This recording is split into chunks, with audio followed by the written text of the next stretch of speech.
Hola, ¿cómo estás? Quiero saludarte en el nombre del Señor Jesucristo. Nuevamente estamos en un tema interesante, en una reflexión, y como ya encaminamos algunas lecciones anteriores, estamos hablando sobre Jesucristo, el Hijo de Dios. Y en esta oportunidad quiero invitarte a que podamos mirar un poquito más en profundidad a través de esta reflexión acerca de Jesús, el Jesús humano, pero el Dios, Jesús, el Dios humano. Y para ello quiero abrir la palabra, pero antes de eso también poder orar. Quiero, antes de abrir la palabra, comentarte el primer versículo que va a ser el trasfondo de esta conversación, para que también te haga sentido y que te ayude en la meditación, en la reflexión particular y propia personal que tú puedas tener con el Señor. Y este texto se encuentra en Gálatas. En el libro de Gálatas quiero que busques en Gálatas 4:4 y dice lo siguiente: pero cuando vino el cumplimiento del tiempo, Dios envió a su Hijo, a Jesús, ¿cierto? A Jesucristo, Yeshua, el Mesías, nacido de mujer y nacido bajo la ley.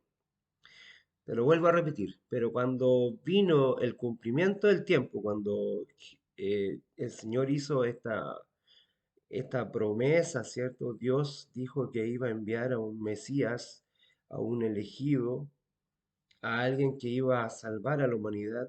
Desde esa perspectiva, se cumplió este tiempo y envió a su hijo, nada más ni nada menos que a su propio hijo. Pero en este caso, nacido de mujer y nacido de la ley.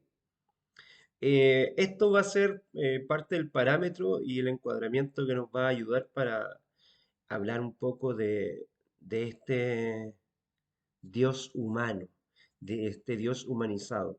Así que te invito a que podamos orar para que nos ayude el Señor a través de esta reflexión y que podamos abrir el entendimiento, la comprensión y que podamos reflexionar acerca de la palabra y que podamos también mirar aquellos versículos que nos acompañan y los pensamientos que están aquí descritos.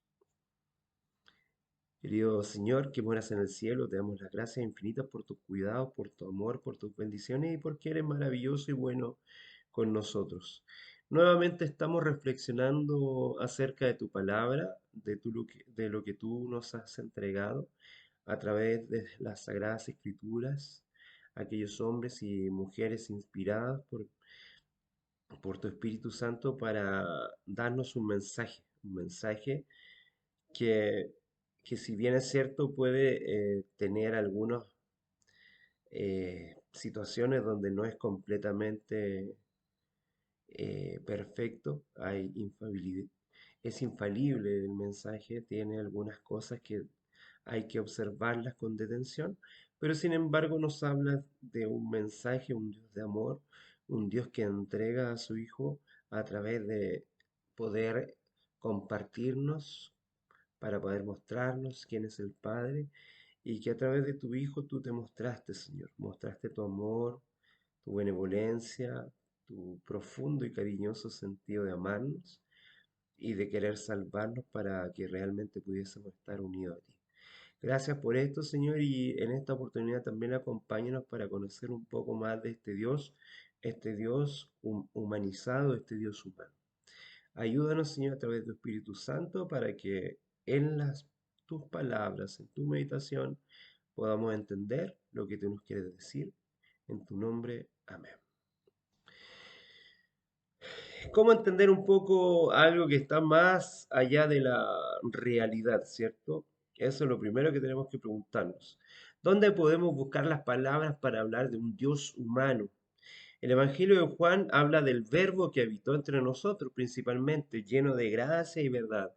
El apóstol Pablo en su carta a los filipenses describe a un Jesús como alguien que tuvo su divinidad revestida por su humanidad. Y la carta a los Gálatas describe la venida del Hijo de Dios en el momento oportuno de la historia humana, como te leí ese versículo en Gálatas 4:4. Cuando la visión providencial de Dios dirigió y preparó a las personas, a las naciones para esta encarnación y la misión del Salvador, eh, se produjo este fenómeno. Hay varias personas que escriben frente a este tema. Uno de ellos es Bert Cowell, un pastor conocido, profesor dogmático de Ámsterdam. eh, Dice que fue feliz al decir que la reflexión teológica, así como la defensa contra los errores respecto a la divinidad y la humanidad de Jesús, deben darse por separado. No podemos agrupar en un solo tratado todo lo que alcanza la persona de Cristo.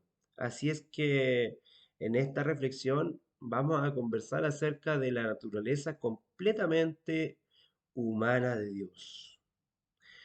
Eh, Primero, vamos a mirar un poco el tema de que su cuerpo era humano. Las características cristológicas en los primeros siglos no fueron pocas, muchas fueron las corrientes de pensamiento en torno a la naturaleza de Jesús. En, en el año 451, en el concilio de Calcedonia, más de 500 obispos se reunieron aprobando y señalando de que el pensamiento cristológico de la iglesia, en este caso católica formada, todos profesamos el uno y el idéntico Hijo, nuestro Señor Jesucristo, completo como a la divinidad, completo en cuanto a la humanidad, en dos naturalezas inconfusas e intransmutadas, inseparadas y imposible de dividirlas, unidas ambas en una sola persona, y esto es la unión del verbo y la naturaleza humana. Estas concisas y palabras definen el resultado de largos esfuerzos de ponerse de acuerdo, ¿cierto? Muchas veces apasionados y contradictorios por resolver este misterio. En este encuentro quedó definido que Jesús tuvo una naturaleza humana completa y una naturaleza divina completa. Una persona diferente porque era una persona con dos naturalezas. En esta afirmación hay muchas personas que consideran este concepto. Uno de ellos es Zacarías Severa en su libro Manual de Teología Sistemática, afirma que estas dos naturalezas están unidas sin confusión, sin cambio, sin separación, conservando cada cual su propia especificidad. Pero nosotros en esta oportunidad miraremos un poco más allá el tema humano o la humanidad de Cristo. Ese es el concepto. Muchos autores y muchos aspectos también dan prueba de la humanidad de Cristo, simplemente porque es más fácil aceptar su naturaleza humana que divina. Si nosotros nos ponemos a pensar, muchos podrían decir, y quizás el Cristo histórico, el Cristo que va más allá de las sagradas escrituras, el que podría contar la historia, los registros historiográficos de algunos historiadores de la época de Jesucristo, ¿cierto? Nos podrían mencionar a un hombre, como muchos pensadores lo hicieron, muchos escritores. Flavio Josefo, uno de ellos. Eh, y podrían hablar de un hombre a quien le atribuían o le atribuyeron ciertas condiciones. Sin embargo, aún existe cierto tipo de docetismo disfrazado en algunas teologías. Esta filosofía griega insiste en presentar a un Jesús, a un Cristo alejado de la realidad humana. El hecho es que la naturaleza humana de Cristo nació de la voluntad de Dios. Él no era igual a nosotros, si bien es cierto, nuestra naturaleza es completamente humana, pero la humanidad de Dios, de Jesús, en este caso, era una humanidad sin pecado, una naturaleza eh, diferente porque no era una naturaleza caída y con inclinación al pecado como nosotros, pero era igual a la naturaleza de Adán y Eva, los primeros seres creados antes de la caída, creados y hechos a la imagen del Padre. Algunos aspectos en la naturaleza de Jesús demuestran que tuvo una vida normal, su nacimiento, nacido de mujer, como leímos, ¿cierto?, en Gálatas 4:4. Y dio a luz a su hijo primogénito y lo envolvió en pañales y le acostó en un pesebre porque no había lugar para ellos en la posada. Eso relata Lucas en el capítulo 2, versículo 7.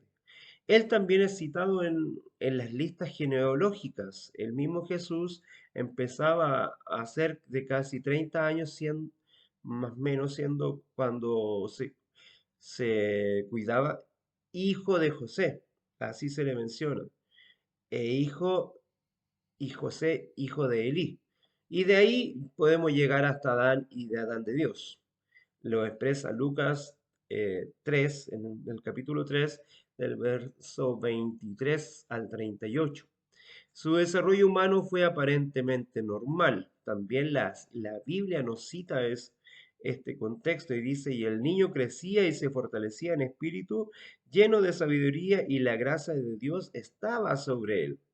Además de estos puntos, también podemos ver en los textos bíblicos que Jesús, a pesar de estar siempre enfocado en una misión redentora, tuvo que luchar contra sus limitaciones físicas, como estar cansado, sentirse cansado. Eh, Juan lo expresa así, en Juan el capítulo 4, verso 6 dice, y estaba allí la fuente de Jacob. Jesús, pues cansado del camino, se sentó junto a la fuente. Era esto casi a la hora sexta. También tuvo hambre. Nos cita la escritura en Mateo 21:18, dice, y por la mañana volviendo a la ciudad, tuvo hambre. ¿Qué otros aspectos también podemos mencionar? Sed. Vino el Hijo del Hombre comiendo y bebiendo. Mateo 11:19. Enfrentó todas las emociones humanas, tanto las que nosotros reconocemos como positivas y negativas, aunque desde el punto de vista de la psicología, nosotros, bueno, como psicólogo te podría decir que las emociones son completas. Le hemos dado un carácter a algunas de positiva y a otras de negativa, pero son todas emociones. Algunas nos pueden llevar a tratar o a manifestarse de una manera en que pueden llegar a hacer daño a otra persona. Por eso las llamamos negativas, pero las emociones son emociones. Nosotros le hemos dado un carácter porque estas emociones cuando se nos escapan pueden llevar a reacciones de ese tipo. Y las vivió tanto las positivas como las negativas. El Hijo de Dios reveló de esta forma tener una vida afectiva, normal y saludable. La Biblia describe que Jesucristo se enojó cuando entró al templo, ¿cierto? Y entró Jesús en el templo de Dios y expulsó a todos los que vendían y compraban en el templo y derribó las mesas de los cambistas y las sillas de los que vendían palomas. Eso lo expresa Mateo 21:12. Esta narrativa de la purificación del templo muestra que Jesús, a un Jesús molesto, airado, enojado y condenando la situación que encontró en el templo de Dios en Jerusalén. Se vuelve a mencionar este enojo, esta ira de Jesús en Marcos 3, desde el verso 1 al 5, donde los fariseos estaban vigilando a Jesús para ver si él realizaba una curación en el día sábado de un hombre que tenía la mano atrofiada. Y mirando a ellos en alrededor con indignación, cuando su corazón se condolió de la dureza del corazón de ellos. Los sentimientos de tristeza de Jesús también formaron parte de su vida. Como en cierta ocasión Jesús se conmovió en espíritu y se turbó al ver a María llorar. Juan 11:33. Jesús se turbó en espíritu cuando anunció la traición de Judas, Juan 13:21. En el Getsemaní, la noche anterior a su muerte, Jesús empezó a tener pavor y a angustiarse. Marcos 14, verso 33. Jesús llegó a expresar su grandiosa tristeza y dijo, mi alma está triste hasta la muerte. Marcos 14, 34. Y así una sucesiva de situaciones. Más tarde, en el mismo Getsemaní, estuvo en agonía y sudó sangre. Lucas 22, 44. Pero las emociones y sentimientos de nuestro Maestro Jesucristo no se limitaron a la tristeza. Él tuvo muchos motivos para alegrarse. Y uno de estos motivos fue cuando oyó el relato de los 70 misioneros, misioneros como esperamos ser todos. A la misma hora se alegró Jesús en el Espíritu Santo y dijo, gracias te doy, Padre, Señor del cielo y de la tierra, porque has escondido estas cosas a los sabios e inteligentes y los revelaste a los niños. Así es, Padre, porque así te ha gustado. Lucas 10:21. Amó a sus amigos. Juan 11:50 lo dice, y sintió compasión de aquellos que estaban abandonados. Mateo 9:36. Y así los sentimientos y emociones humanas que Jesús sintió, incluso las tribulaciones que intentaron cambiar el curso de su trayectoria, sirvieron para hacerlo fuerte, experimentado en dolores. La carta a los hebreos también afirma que Jesús es el sumo sacerdote, pues es quien él fue tentado, testeado, probado y salió victorioso y nos puede socorrer. Eso lo dice Hebreos 2:18. Y él encarnó las profecías. Él por fe creyó lo que estaba viviendo y así lo realizó.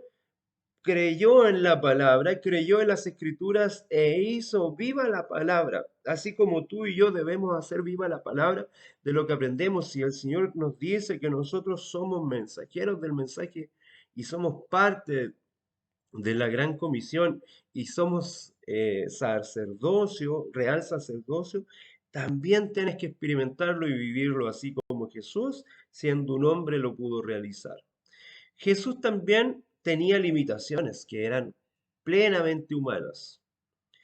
Él, en ese sentido, porque como la muerte vino por un hombre, también la resurrección de los muertos vino por un hombre.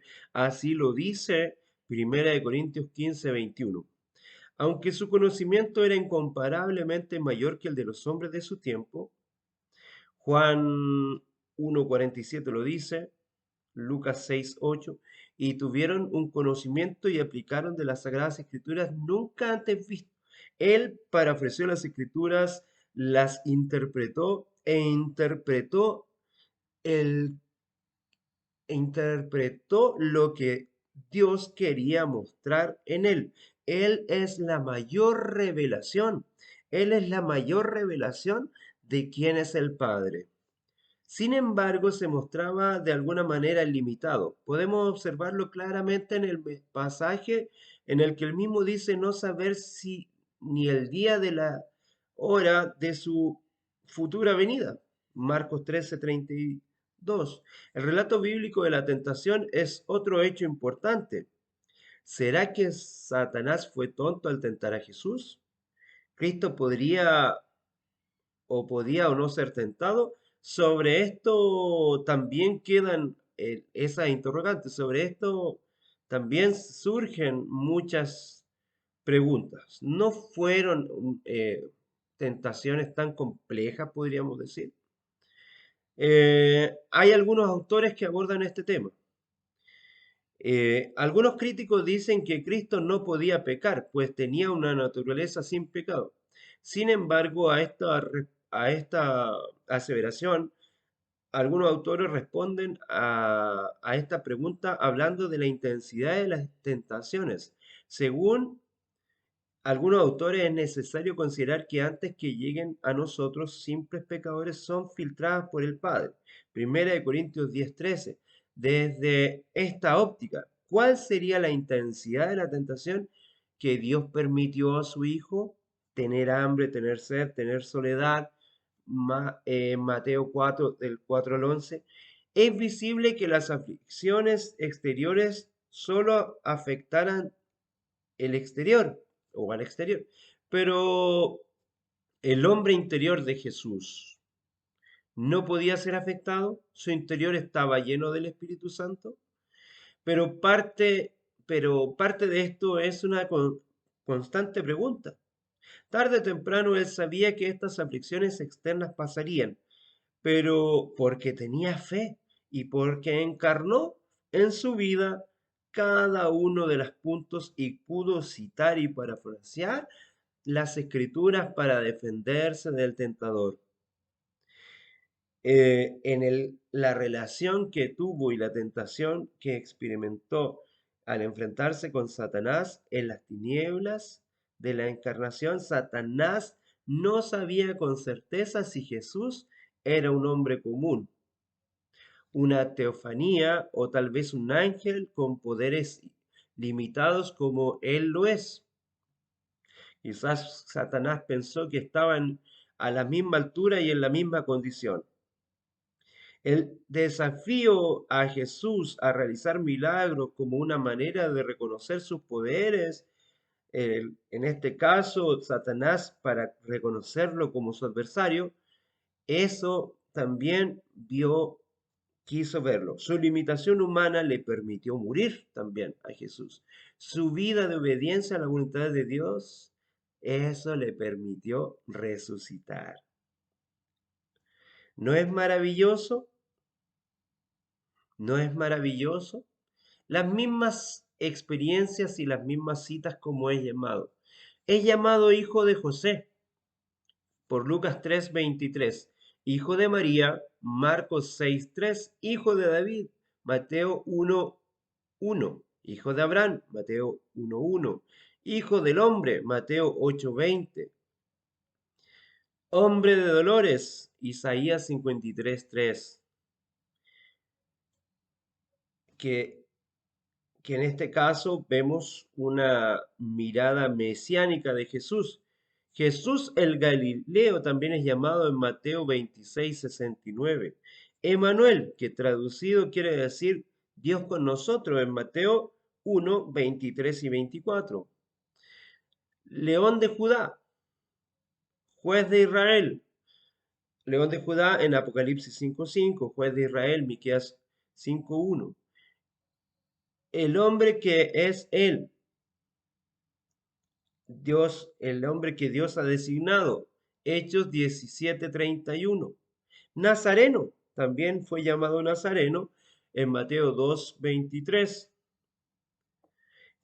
El carpintero, Marcos 6:3.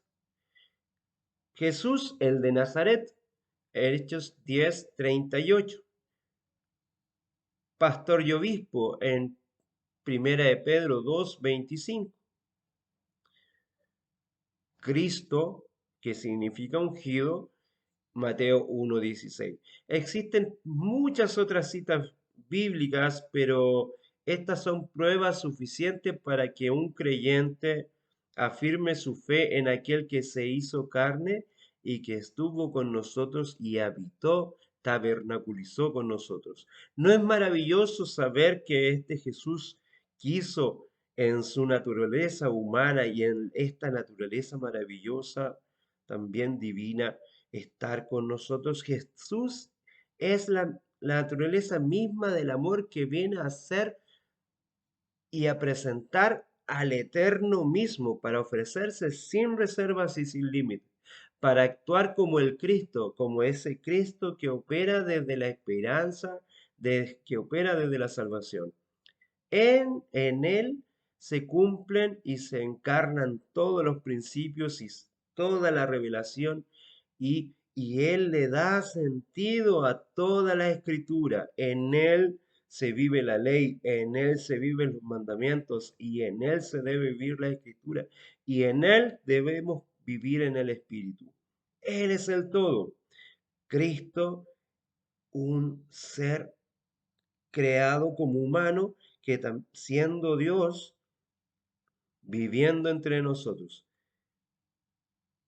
¿No es maravilloso? ¿No es maravilloso? En el momento en que se cumple la encarnación del Verbo, el fin de los tiempos coincide con el comienzo, y el Padre contempla en ese Verbo encarnado al primogénito de la creación, el que no creó la muerte, ni nada creado para la muerte. Nos dio a su Hijo para que todas las cosas lleguen a la santificación a través de su amor, que es principalmente la vida eterna y la vida eterna con Él. ¿No es maravilloso tener a un Dios como Jesucristo que se despojó de su santidad, se despojó de su grandeza, de su gloriosidad y se hizo semejante a un hombre y vivió en la humanidad y estuvo viviendo como un humano para entregarse por amor a ti y a mí? Que el Señor te guarde y te bendiga.